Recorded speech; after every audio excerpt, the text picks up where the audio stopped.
Hey, what's going on everyone? How's it going? It's Noam here, and welcome back to another Sneak 2 video. And in today's video, we're going to be talking about the Reckoning Tier 2, and I'm going to be telling you guys how to easily beat it. The Reckoning Tier 2 was released earlier today with a recommended power level of 670. So I recommend that you are at least 660 before you try this, because any more under that, I think you might struggle a bit too much and it might be a bit too difficult. Our fire team was mostly 660s, low 660s, 61, 62 and 64. And then a guy actually at 659. So he was pushing it a little bit, but we still managed to get it done a couple times. The Reckoning Tier 2 is divided in 3 different phases. So we're going to go phase by phase, and we're going to be talking about the things that we render and what you should do to beat the encounter. Phase 1 is the easiest. It's basically use Tier 1 Reckoning. You use drop down in the exact same place where Tier 1 takes place, and you gotta do basically the same thing. What you gotta do is just clean some ads and get your percentage to 100 before the timer runs out. Nothing here is really that different from Tier 1 except for the light level on the enemies. They're no longer 550, now they're 570, so they're definitely gonna be doing a lot of damage. So you're gonna have to really be careful that you don't really get overwhelmed. Just like in Tier 1, Nova Bomb Warlocks are just amazing for this part. Hunters with a tether, or maybe a blade barrage, they're also pretty good. Sentinel shield with void fangs, all work very well in here. This is the most flexible room where you can pretty much run anything, and you'll probably be able to get through it. After you reach 100%, you're not really gonna have to fight a boss this time. The next encounter will just open up. Next up, we have the Bridge of Death, and oh boy, the bridge.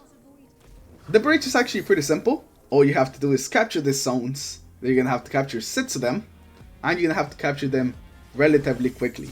You basically have to go from zone to zone to zone, just very quickly as soon as you capture them. The only problem that makes this encounter difficult is just the amount of ads that get thrown at you and the amount of snipers that also are trying to snipe you. So there's a couple of things that you're definitely gonna want for this bridge encounter. The first thing that you're gonna want is a hunter with Orpheus rig. This is gonna make dealing with the ads a lot easier. And also it's going to give a lot of orbs to your teammates. You're going to be spamming a lot of supers in this place, since that's going to be the easiest and fastest way to get through the enemies, so you can move effectively and fast from capture point to capture point. The other thing that you definitely are going to want is a Well of Radiance. Every time that you get to a capture point, the Warlock is going to have to drop a Well of Radiance to keep everyone alive. There's going to be a lot of damage, not from just the ads on the bridge, but also from the snipers.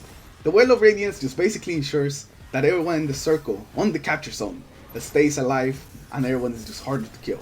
So you definitely want a Warlock with the Well of Radiance so you could drop one well on all the capture points. Since the Night Stalker is just going to be spamming tethers and just making a bunch of orbs, this really shouldn't be a problem.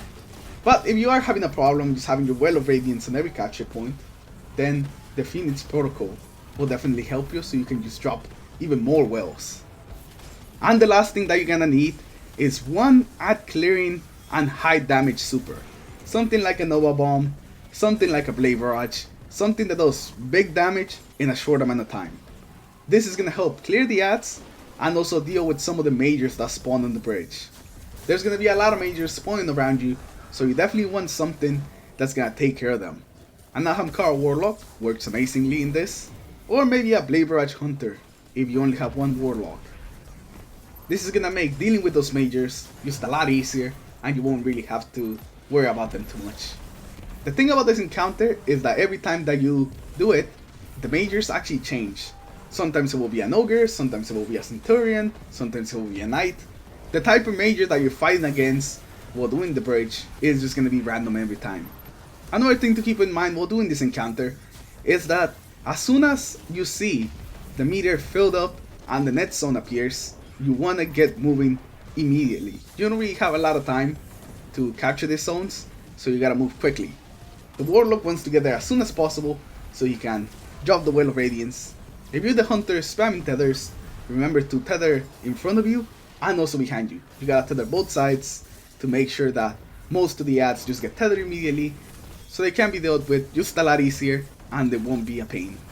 But as long as you have a hunter with a tether, a Warlock with a Radiance well, and a super that can deal with the ads and the majors, this encounter shouldn't be too difficult, and you shouldn't have too hard of a time with it. Just remember to fully use advantage of your supers, and don't waste too much heavy ammo.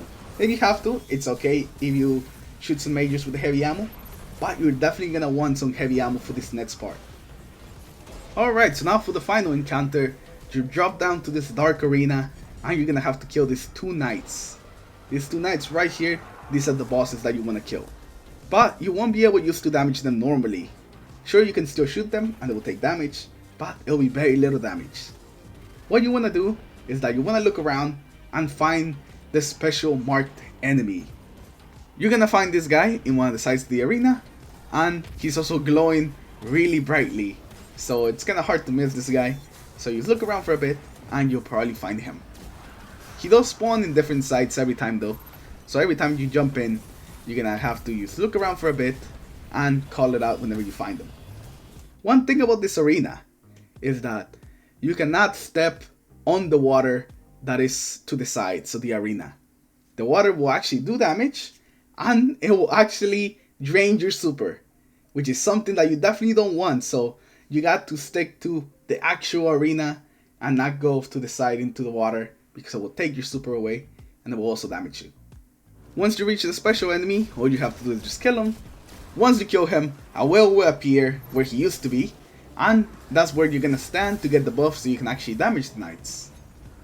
But this place is gonna get deadly, and it's gonna get deadly quickly, not only because Shadow Throw will start spawning on the sides of you and just kind of rush you, but also because the knights just kind of teleport close to you. From wherever they are, they're just gonna end up close to you and they're gonna start walking menacingly towards you. So to damage these knights, burst damage is gonna be very useful against them. Weapons that can do a lot of damage in a short amount of time are gonna be very effective against them. So those are the weapons that I definitely recommend. Things like the Warcliffe, the Thousand Voices, rockets. If you have a lot of void weapons, a tractor cannon will also not be a bad idea. If you're having trouble staying alive before even DPSing the knights, I recommend dropping a tether or a Well of Radiance on the circle to help you stay alive, and so the throws just don't kill you immediately once they start swarming you. Those two can definitely help you stay alive so you can actually get to DPS the bosses. The one thing that you definitely want to keep in mind when DPSing the bosses is that you want to focus most of your firepower on one of them.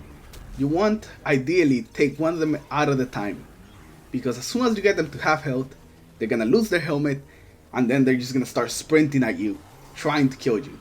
And you definitely don't want to deal with that, so you want to focus most of your firepower on one of them. Make sure that you kill one first fully before you actually start working on the next one, because the last thing that you want is for both of them to lose their helmet and both of them to start rushing at you.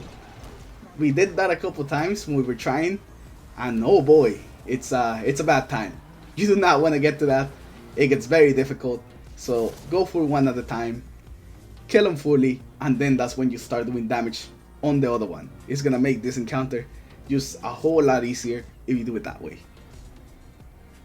Now let's talk about the supers that are useful in this encounter. The tether, just to deal with all the ads, is pretty useful. Also the blade barrage, you want to use, get some quick damage out there, can also be pretty effective. For the warlocks, the Will of Radiance is also effective, and the Nova Bomb if you're talking about some damage. We already know what kind of damage it does. It's great for damage, and you won't regret having the Nova Bomb. Lastly, for the Titans, I'm gonna recommend the Sentinel Shield. And that's because with the Sentinel Shield, the Titan becomes an amazing aggro machine.